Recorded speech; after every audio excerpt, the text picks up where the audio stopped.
Hello lovely people, how are you doing today? I hope you're well. I'm in the shed, but this is kind of a kitchen video, as mentioning the other day. We're going to have a little check of the inventory of my stored produce, what's in the pantry, Vivi. I've got some produce stored down here in the shed, partly because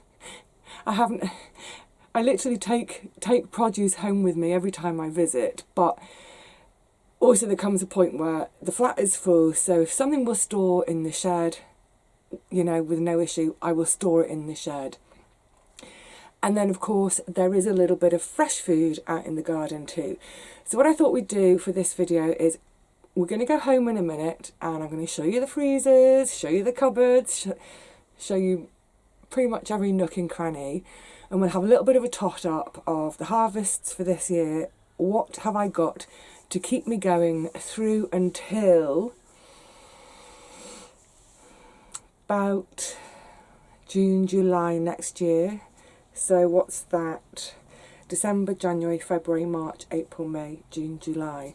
So what have I got to live on for the next eight and a half months or so? So first things first, what's that on the roof? Let's start in the garden. Oh no, let's start in the shed. Isn't that a happy sight? So this is one of my really big squash, one of my Rouge Vif de Tombe. I reckon that would easily do me a month. Imagine it quartered.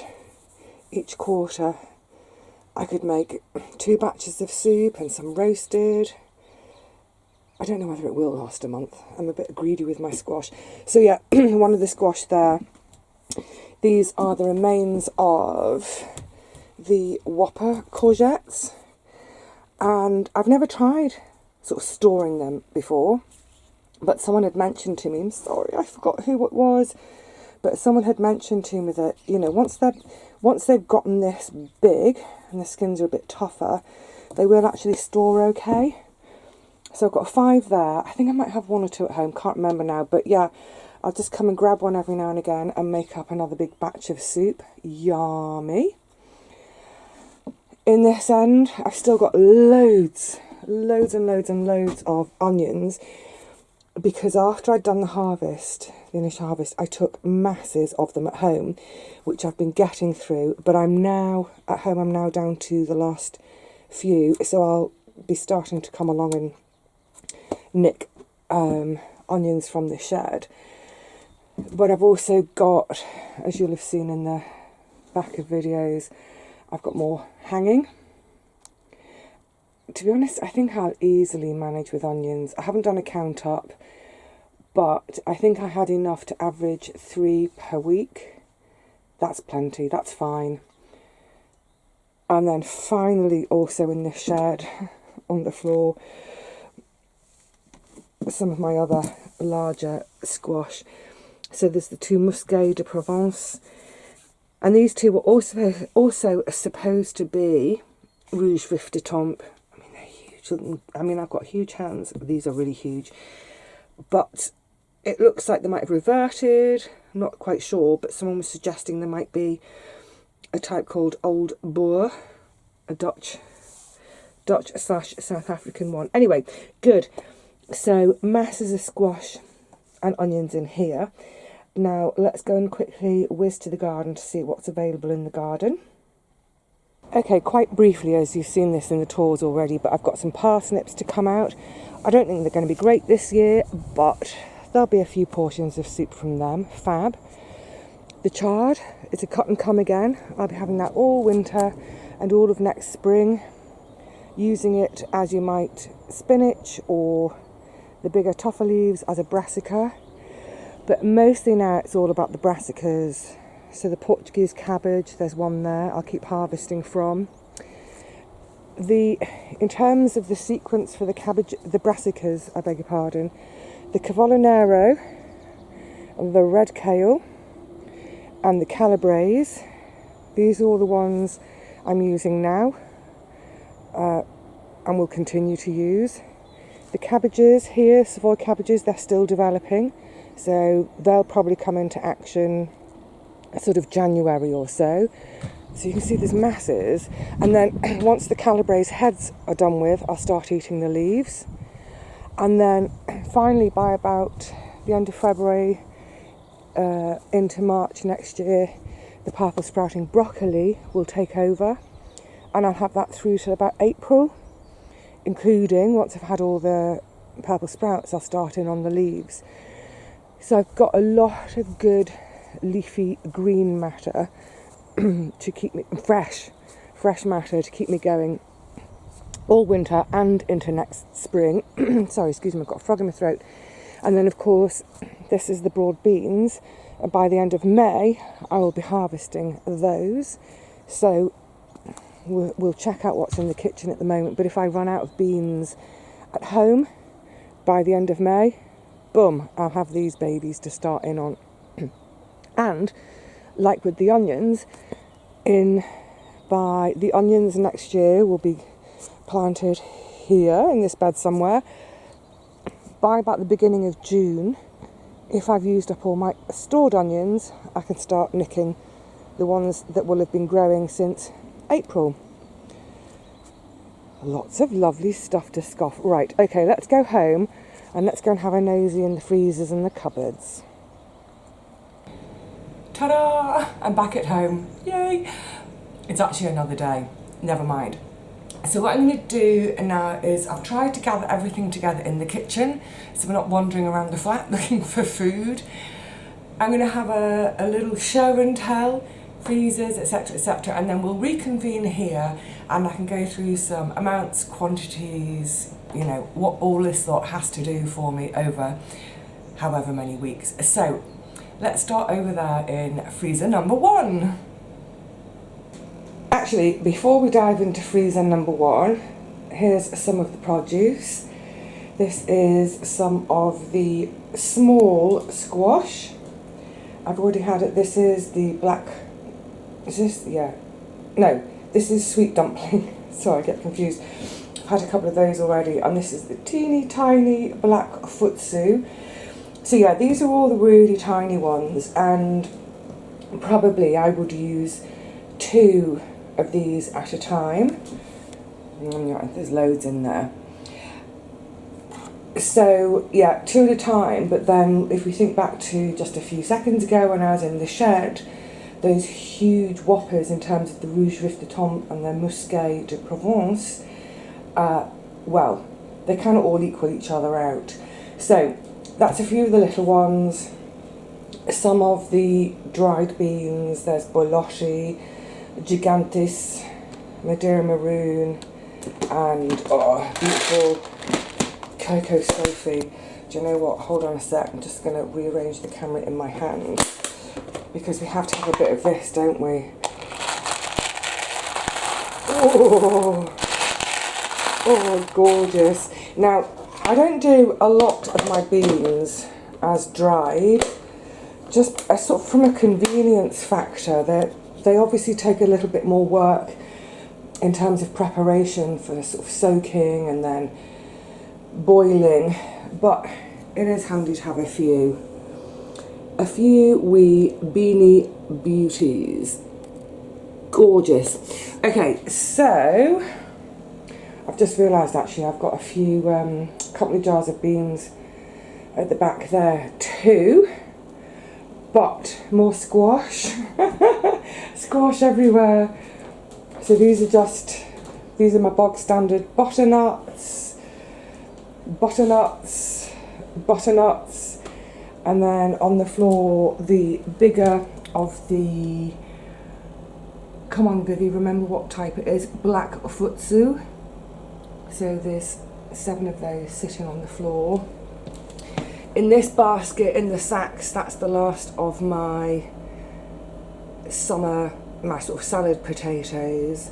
Actually, there's quite a few kilos of those left. I need to start using them up. In the big box, that is all my main crop potatoes that I've got left. To give you an idea of scale, it might be hard to see. That's your bog standard butternut that you get from the supermarket. So that basket is actually quite a bit bigger than it looks. So yeah, there are a ton of spuds in there. On the windowsill, more butternut squashes and a couple more of the Whopper courgettes. These will get used up in the next few weeks, next couple of weeks or so, and then I'll get stuck into the ones that are in the shed. Okay, now let's have a look in freezer number 1. Let's see if this angle will work. It's a bit crazy. So, this is all beans. Oh my goodness, chocker. So I did have, most of them are in this size, which is about the equivalent of a tin, you know, a sort of 450 gram tin. A few of them are much bigger, deeper ones, because that's the only sort of Tupperware I have left. So they're mostly stacked flat like this, but then as I start to run out of space, they'll go in sideways, top down side.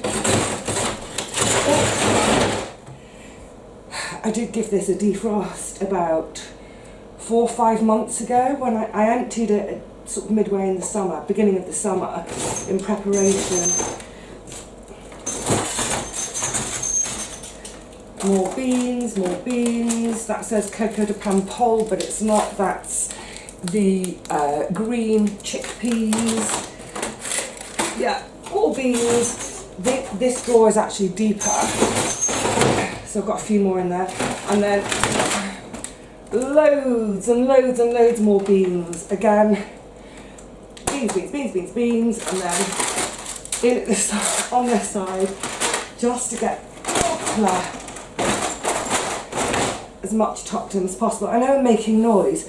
That's because I'm bent double and I'm underneath the eaves and it's a squishy place. I'm going to have to turn you off a sec, reposition the camera so we can look in freezer number 2.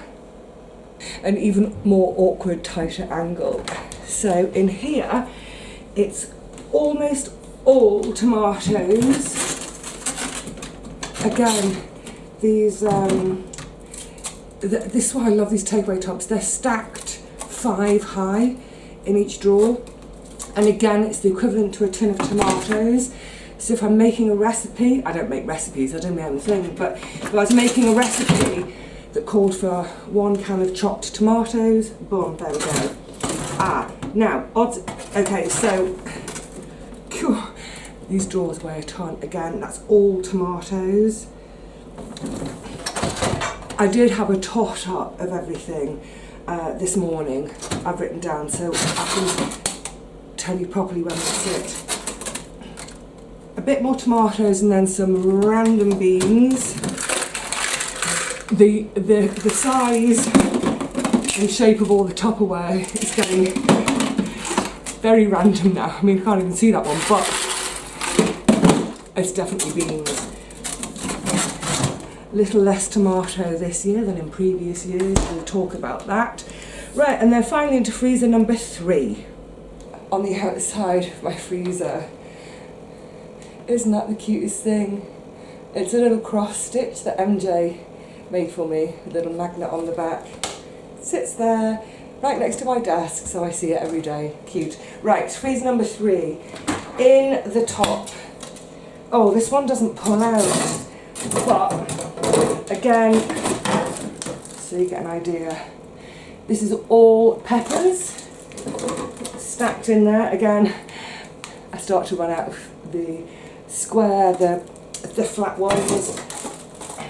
Thoughts on that, but for another video. The bottom one in here, this is for shop bought stuff. Oh, I've got some peas in there at the moment, and then this is my cherry cutch that Richard and Paul brought back for me from Barmouth one year. I keep it in the freezer, and then if I'm having a dastardly migraine, I lie on my bed, get that on my head. Now, this drawer is recently almost emptied. There's a bit of sort of summer fruit left in there. But until a few days ago, this was full of beans. I'll tell you about that in a second, dried beans. But now it's got in little individual portions. It's got some of Richard's lovely multi-fruity loaf that they kindly brought over for me. This drawer now, it's great that the seeds have gone, because this drawer now becomes my ready meal, in inverted commas, drawer. Actually, let me tell you about this sitting at the table, because I'm bent and it's awkward. Hang on a tick. Thanks, MJ. Oh, that's better. It's jolly awkward squishing into the corner, bent double, with a tripod as well. The freezer number 2, when I got it, I should have reversed the door opening on it. I reversed the door opening on freezer number 3. The vast majority of fridges and freezers, when you buy them, just a heads up if you're going to be getting a new or used one anytime soon, is the vast majority of them let you switch which side the door is hinged on. And I can't remember why I didn't do it on freezer number 3. Maybe it's one that doesn't allow the swap. I don't know. Anyway, good, sitting down. So yeah, what I was just saying a second ago about ready meals, that middle drawer of freezer number 3, yay, it's finally empty of dry beans. Oh, let me grab them to remind me to explain that too. Of course, when I say ready meals, I'm not talking about stuff that I buy in the shop that's highly processed and someone else has, done all that, and basically I'm paying for the labour of someone else preparing a meal for me. I'm talking about, for me, for soups and anything really. So whenever I cook, the vast majority of the time I'm cooking for me. Just little old me. I love my one pot stuff, just makes life simple, whether it's a curry, a chilli, all the various different kinds of soups I like. Whenever I do one of those little cooking sessions, I'll always make the equivalent of 4 portions of food as a minimum. Sometimes, especially with the soups, it can end up being more like 6 portions. So I'll have a portion that day for my supper. I'll put a portion in the fridge to have in maybe 2 or 3 days' time, and then the rest go in the freezer. So until now, the freezers, they're just starting to go down a little bit again. That, for instance, that middle drawer in the tomato freezer that's got a few extra beans in, that drawer I've been depleting my tomatoes. But yeah, it's only now that I've got that big drawer free. So for example, if I find that I've got the time, let's think of an example. Let's say I've edited a video and it's going to take a couple of hours to render. I might think, right, there's nothing else to do indoors, there's always something to do, but what I can do is in that 2 hours I can make up vats and vats and vats and vats and vats of, for example, the courgette soup. Have a big sesh, get it all cooked, cooled over about an hour and a half, fill up that drawer, brilliant, do me washing up, video has rendered, now I can send it off to YouTube. So, yay for that drawer being empty finally. Well, apart from Richard's fruity malty loaf, which when they brought it, I had a couple of slices the next day after they'd gone, and I thought, right, put the rest in the freezer, Vivi. I ended up eating half of the loaf that day because it was so yummy. Thank you. The beans, I've talked about this before, the dried ones, whether it's for seed saving or for saving as dried beans for me to eat, they all get a 3-day freeze just to kill off any of the bean weevil egg that might have been put into the seed or the bean. Not necessarily happened, but it's just to be on the safe side so that they store well. So they've had the 3-day freeze, they come out, I do it in airtight glass jars, not these. Yeah, they have the 3-day freeze, they come out, I let them sit, come back to room temperature, and then decant them into a more practical, easy thing to manage. Right, so I was thinking about this, I was thinking, how long does all this have to last me? Well, really into about the middle of July. So hopefully by the middle of July I'll have my first tomatoes coming. I'll be able to be nicking onions. Actually, they may even have been harvested by then. I will have the first of my beans that I eat, as in for the whole pod. So like the rocking core, the helder, those lovely sort of waxy, fleshy beans I eat whole. What else can I be having? By then, of course, the broad bean harvest is in and ready for me. So I'm starting to get those foods in again. Obviously, something like the squash, that's going to be much later in the year, that's sort of into October. But all the ones I've got, they will last me that long. So I think the biggest thing this year is the tomatoes. It was a vastly reduced harvest because blight came. I had a little bit of tomato left from the previous year because I'd had a great harvest in 2020 was a fantastic harvest. Because we were in drought all year, I didn't get blight. I was still having the last of my tomatoes off in October. So I had more than I need. Last year I had more than I needed to see me through to this year. So as soon as it became apparent that blight was an issue, not in my garden, but when I started hearing about it from other people, Paul, for instance, got blight even before any fruits had set. So alarm bells were going off. We were already having quite a wet, late spring. So I started rationing the tomatoes that I did have, because they tend to be something I use more over the winter and spring, the colder months anyway. So with what I've got, I reckon, back to how long this has all got to last, it's going to have to last me for about 34 weeks, so into July next year.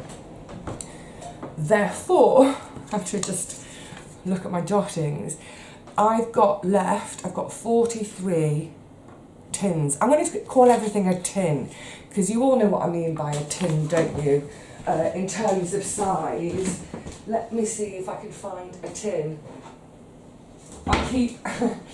I keep a tin of this as an emergency for days if I feel really, really poorly, tired, can't be bothered cooking, etc., etc. Good old baked beans. So yeah, I'm going to talk about everything that I've got frozen in terms of tins. Oh, I fancy baked beans now. I shouldn't have looked at them. That's my emergency supply. So, tomatoes, 43 tins.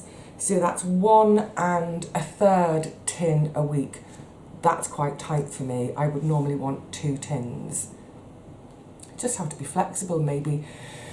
You know, maybe where I would normally put tomatoes in a soup, maybe not. Maybe just make that soup with stock instead of using the tomatoes, other veggies. Beans, I've got the equivalent of 70 tins. So that's 2 tins of beans a week plus the dried. I haven't even included the dried in this, but that's got to be about 4 in each, about another 16. So probably 2.5 tins of beans per week. Great. Thinking about the things like the peppers, I haven't really totted them up, because if I had to live without them, I would. I just like them as a bit of an extra. And you know, for instance, if I'm making something and I'm having to cut back on the tomatoes, whack some peppers in, just up the flavour a bit. Onions, I've got onions in the fridge here, and what's in the shed. I think I've probably got about 100 left, maybe a little bit more. So that's going to equate to 2.5 onions per week. I'll be using them as sort of 2 white and 1 red, probably. Squash, so in total, so including really little ones and then the really big ones, I've got 50. No, I've not, because I just had one the other day with the boys. I've got 49. Anyway, it's 1 and a bit. It's like 1.5 a squash every week. Like I said, when I use these, I'll use 2. But when I use something like the Rouge Vif de Tombe, I'm counting a rouge as 1. So that's actually more like 4. So I think realistically I've got the equivalent of at least 2 of a normal average sized squash to use every week. That's fantastic. I can have 1 roasted, half, stuff half of it, and 1 for soups, that sort of thing, or curries, or yeah. Squash I'm chuffed with this year again. I haven't counted how many spuds I've got. I don't ever rely on the spuds. I like them when they're here, but I don't miss them when they're not. But all of the remaining new potatoes, probably what I will do, as I suggested a minute ago, is with the courgettes, just start getting courgette soup made, because it's so beautiful in the winter. I think I need to have a day, a cooking day, a proper cooking day. Do masses and masses and masses. Fill the freezer. Actually, I can't do that much because the freezers are still quite packed. Anyway, I'll judge that. So the big courgettes, there are, I think I've got 7 left. Each one of those combined with potatoes is going to give me 6 portions of soup. So that's 42 portions of soup.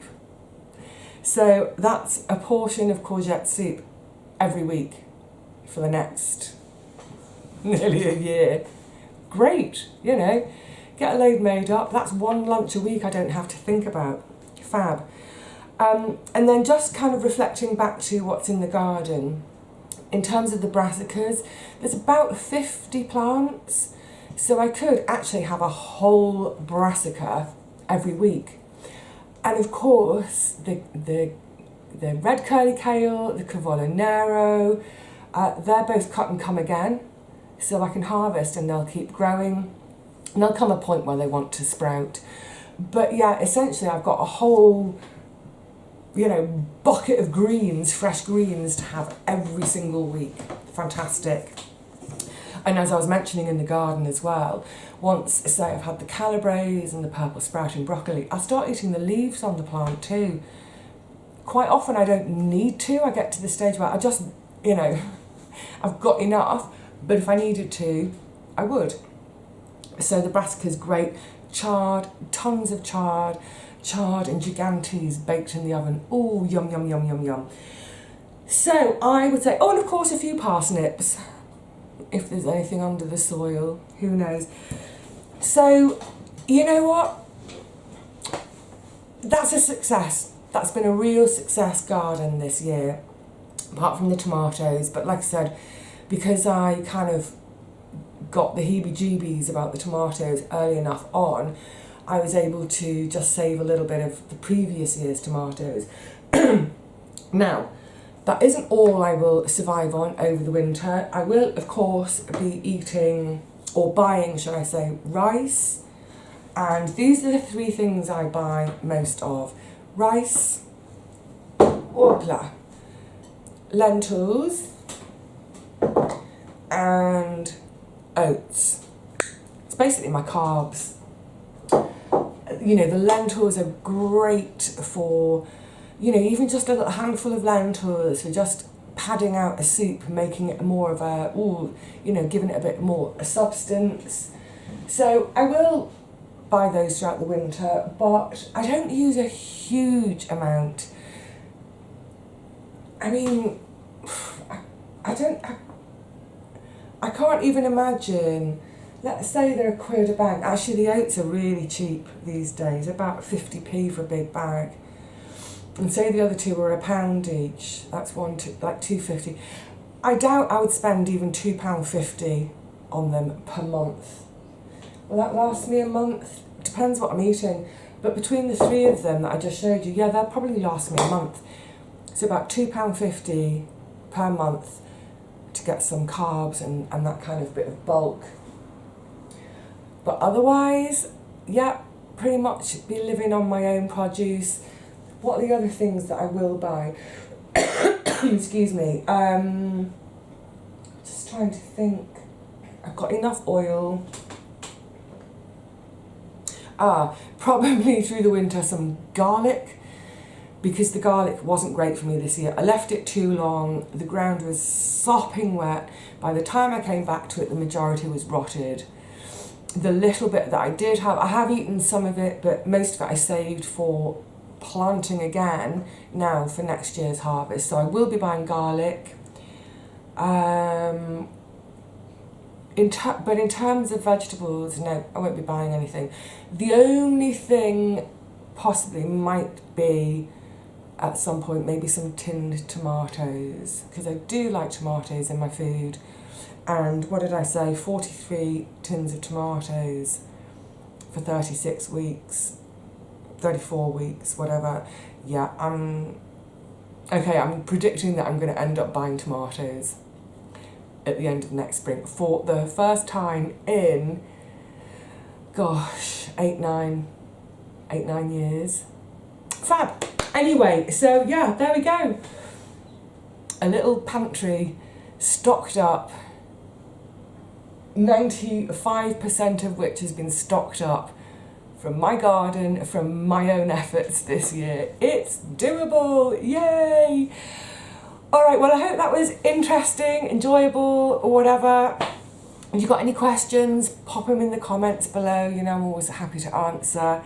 But otherwise, I hope you all manage to get some nice harvests too, and stash a few things away for your winter. And, you know, when we talk about the hungry gap, I think people think of winter, oh, there's nothing growing in the garden. No, the hungry gap is in June. It's before the new garden has really got underway, and last year's garden that's in the freezers, the stores are diminishing and diminishing and diminishing. But yeah, I think this lot will happily see me through into the beginning of next summer. So, there we have it. I'll see you all again really soon, I hope. Probably I'll be chatting to you as I'm processing lavender, because from now until Christmas, that's pretty much what I'm going to be doing every single night of the week. Processing lavender. Yay! And then falling asleep because the scent is heavenly. Alright, lovelies. Lots of love. Bye for now, and I will see you again, like I said, hopefully soon. I'm not quite sure. I'm going to shut up now. I'm waffling. Alright. Bye-bye, lovelies. See you soon.